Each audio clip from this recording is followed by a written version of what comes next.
Some breaking news from the courthouse in Manhattan. Nicolas Maduro is now in court, has just pleaded not guilty to the charges that have been put against him. Let's go back to Claire Richardson, who's in Manhattan. Claire.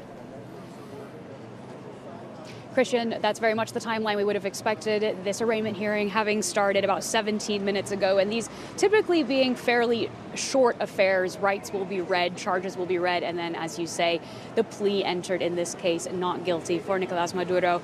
Now, we do know the BBC's partner station, CBS News, reporting that Maduro entered that courtroom wearing a prison garb, headphones for translations to be made, also with his feet shackled. His wife, Celia, had the same clothes on, both their hands unshackled. So just to give you a sense of those scenes unfolding in this lower Manhattan courtroom where this arraignment hearing is taking place. I do also want to bring in our correspondent, Michelle Fleury, who's been covering this story for us. Michelle, good to see you.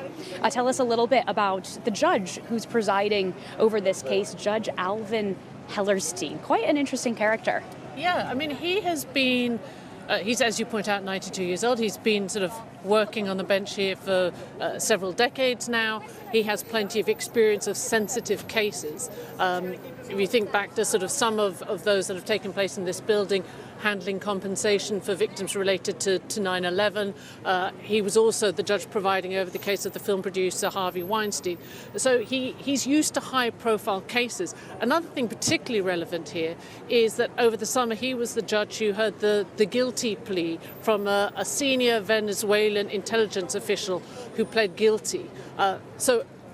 The reason that's sort of significant is, one, he has experience of kind of dealing with some of these types of charges. I think there are sort of similar drug charges involved, but also whether or not that particular defendant in that case, will he cooperate with the US Justice Department and help them build their case against Nicolas Maduro.